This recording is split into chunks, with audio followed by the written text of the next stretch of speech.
What if the first moments of your morning could change the spiritual direction of everything that follows, long before notifications, schedules, and the noise of modern life? The Aramaic world understood something we have almost forgotten. A day could be treated as sacred before it was treated as busy. At the heart of that idea stands an ancient word connected with holiness and consecration. Kadishhat. It does not simply point towards something religious, it invites us to separate something from ordinary use and dedicate it to a higher purpose. And when you understand what this ancient language reveals, tomorrow morning may never feel ordinary again. Imagine Galilee before sunrise. The roads are still quiet.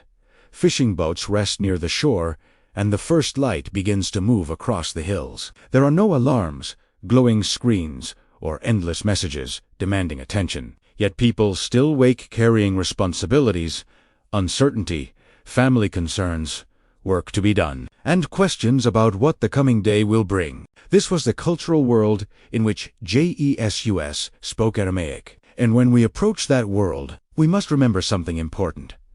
Aramaic words often belong to families of meaning. Translating one ancient expression with one modern English word can sometimes preserve the basic definition while losing the larger picture that surrounded it. This brings us to Kadishat, connected with the Aramaic Syriac language of holiness and sacredness. The idea behind this family of words points toward what is holy, consecrated, distinguished, or set apart. That distinction matters because modern ears often hear holy and immediately imagine religious buildings, ceremonies, special clothing, or people separated from ordinary life. But the ancient idea reaches directly into ordinary life. Something becomes sacred because it is no longer treated as common. It has been intentionally oriented toward God.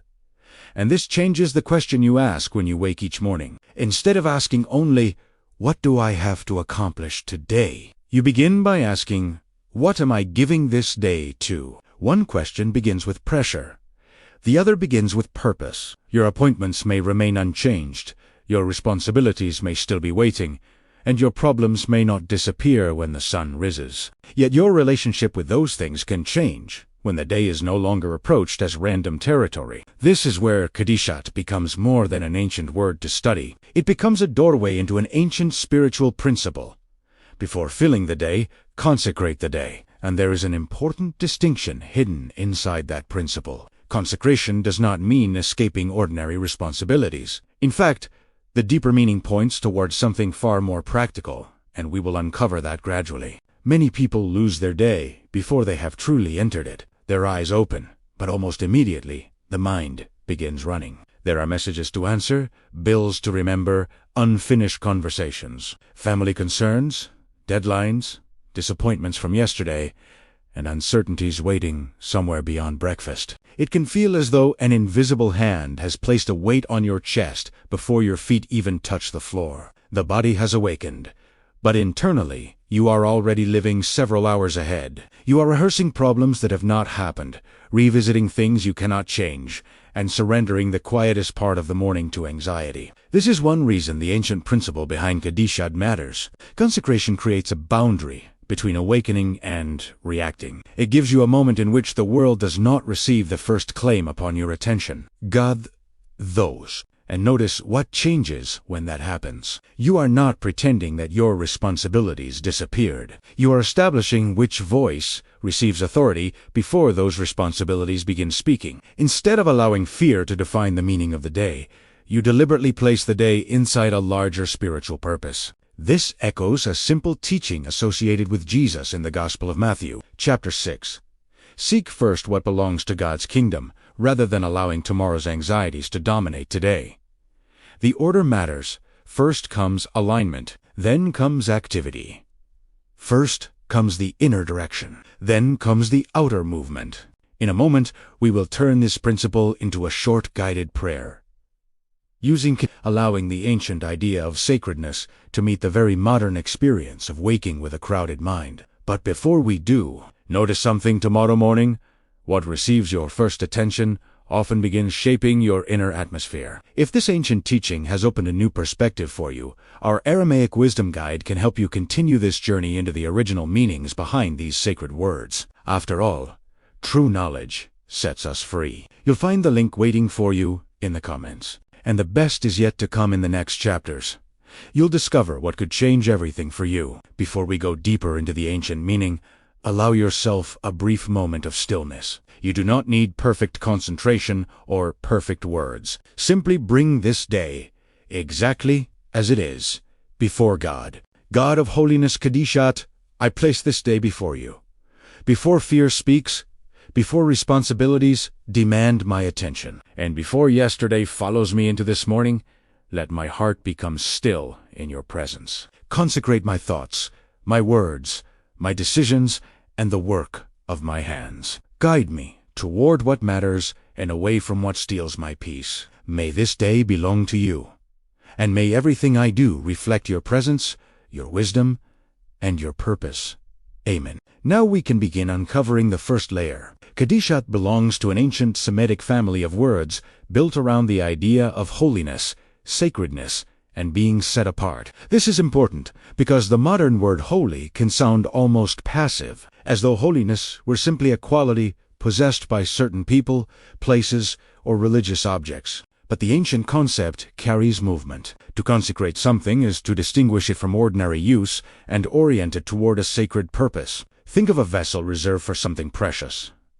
Outwardly, it may look like any other vessel. What changes is not necessarily its material, but its purpose. Apply that image to your morning. Your Tuesday may outwardly resemble every other Tuesday. The same kitchen, the same commute, the same responsibilities, perhaps even the same problems are waiting. Kadishat does not require the circumstances to become extraordinary before the day can become sacred. The transformation begins with orientation. You are saying, in essence, this day will not simply be consumed. It will be offered. My attention will not belong automatically to whatever shouts the loudest. My decisions will not be governed only by urgency. Something higher will determine how I walk through what is ordinary. And here lies the first revelation. Sacredness is not necessarily about leaving ordinary life behind. It can begin by changing what ordinary life is dedicated to. This becomes even clearer when we return to the teaching of Jesus. Consider the pattern preserved in the prayer he gave his disciples. Before asking for daily bread, before addressing forgiveness, temptation, or the needs that accompany human life, the prayer first establishes who God is and how his name is approached. That order is not accidental. The prayer moves from the sacred toward the practical. It does not deny ordinary needs. It places them inside a sacred relationship. Bread still matters. Forgiveness still matters. Protection still matters. But before any of these concerns appears, attention is directed toward God. This is where the language surrounding Kadishat becomes especially meaningful. The root associated with holiness is related to the same ancient world of meaning behind sanctifying, hallowing, or treating something as sacred. Therefore, the principle is larger than simply repeating a beautiful ancient expression. Imagine two people waking with exactly the same problems. Both have financial responsibilities. Both are uncertain about an important decision. Both carry memories from yesterday and concerns about tomorrow. One immediately reaches for the noise of the world. Within minutes, the mind is divided among headlines, messages, comparison, urgency, and fear. The other creates a small, sacred boundary, perhaps only 60 seconds. Before receiving everything the world wants to place inside the mind, this person remembers Kadishat and intentionally gives the beginning of the day to God. The external circumstances have not changed, but the starting position has. This is why consecration should not be confused with superstition. Kadishat is not a magical formula that guarantees an easy day. The ancient word points toward orientation, not control. You are not commanding reality to obey you. You are choosing how you will enter reality. And that distinction prepares us for something even deeper. Because there is a common mistake people can make when turning ancient, sacred words into daily practices. They repeat the sound while missing the inner movement the word was meant to awaken. Before this teaching ends, we will uncover exactly what that mistake is and how to avoid it. Perhaps you're wondering why the depth behind these original Aramaic teachings is rarely discussed today. That's why we created the Aramaic Wisdom Guide, to help you explore these ancient meanings beyond a single video. Because true knowledge sets us free. The link is waiting for you in the comments. There is a profound difference between beginning the morning with intention and beginning it in reaction. When reaction comes first, whatever reaches you first can become the emotional authority of the day. One difficult message creates tension. One unexpected expense awakens fear. One memory changes your mood before anything has actually happened. Over time, this pattern can become so familiar that we stop noticing it. We assume that peace will arrive when circumstances finally cooperate. We tell ourselves that we will become centered when the problems are solved, when the relationship improves, when there is more money, or when uncertainty disappears. Until then, we simply survive the morning. But Kadishat introduces another possibility. What if sacredness begins before circumstances improve? What if the first victory of the day is not controlling what happens around you, but deciding what will govern what happens within you? This is where consecration becomes deeply practical. Think of your attention as the doorway to your inner house. Every morning, something will enter through that doorway. Anxiety may knock. Urgency may knock. Comparison, resentment, disappointment, and unfinished problems may all arrive early. The ancient principle behind Kadishat asks you to decide what enters first. When God receives the first attention, difficulties do not magically disappear, but they are no longer automatically placed at the center. The problem becomes something you face rather than something that defines you. The responsibility becomes something you carry rather than something that possesses your mind.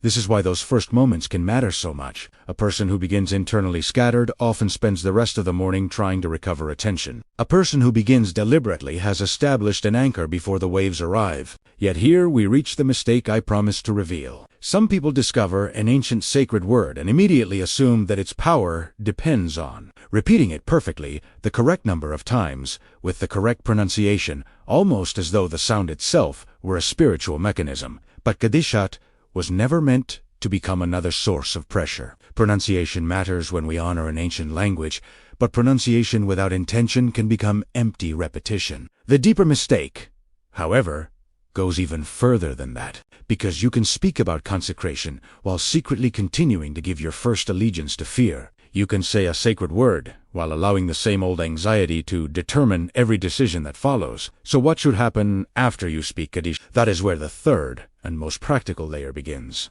Tomorrow morning, try something remarkably simple. Before opening social media, checking the news, reading messages, or allowing your mind to build its list of problems, remain still for a moment. You do not need a complicated ceremony. You only need enough silence to remember what you are choosing. Speak QADISHAT slowly.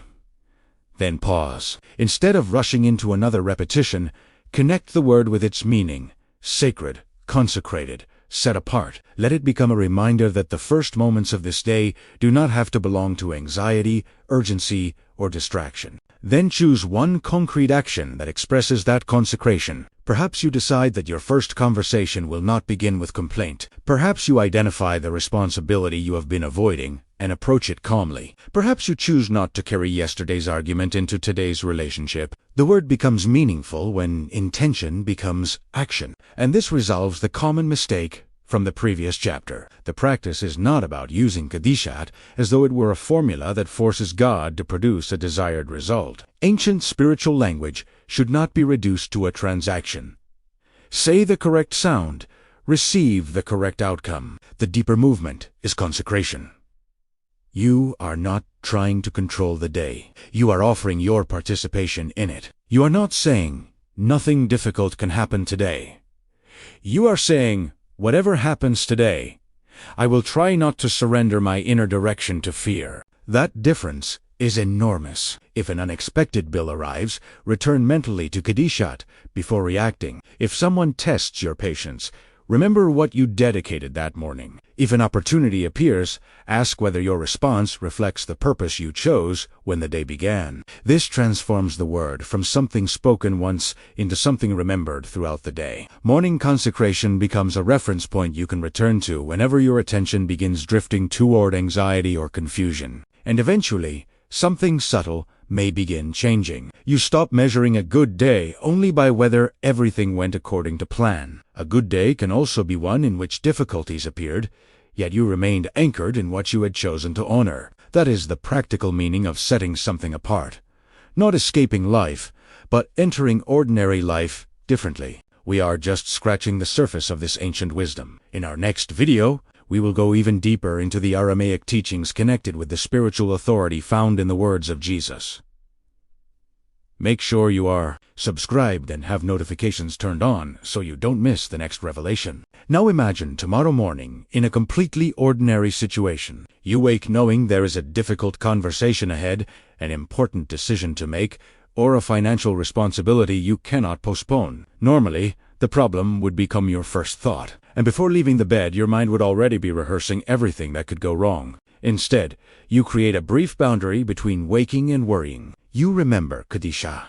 You offer the day to God, and remind yourself, this morning does not belong first to fear. The problem is real, but it does not receive the highest authority over how you think, speak, and act. Later, when tension returns, you do not need to recreate the entire morning practice. Simply remember the word. Kadishat becomes an inner marker that brings you back to your original intention.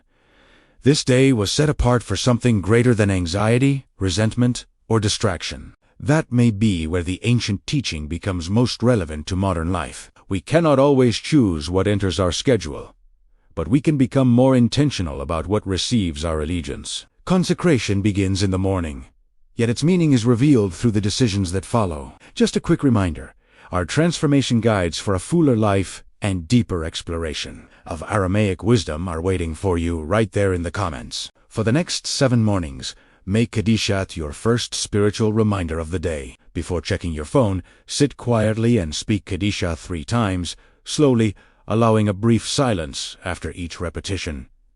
Do not treat the number as magical. Use the repetition simply to move your attention from distraction toward intention. After the 3rd repetition, choose one part of your day to consciously dedicate to God. Your work, a conversation, your family, a difficult decision, or even the way you respond when something unexpected happens. Then begin your morning normally. During the day, whenever anxiety or irritation pulls you away from that intention, quietly remember Kadishat. Let the word become a doorway back to the commitment you made at sunrise. Over time, the goal is not merely to pronounce an ancient word, but to develop the habit of beginning before God rather than beginning with fear. Before you leave, if you want to dedicate tomorrow morning to God, write Kadishat in the comments. Let that simple word become your testimony that tomorrow will begin with intention, purpose, and sacred awareness. Thank you for sharing this moment of ancient wisdom with us. Until the next revelation, may your mornings begin in peace. May your decisions carry purpose. And may every new day remind you that even the ordinary can become sacred when it is offered to God. Walk in peace, walk in freedom, and walk in the light of sacred purpose.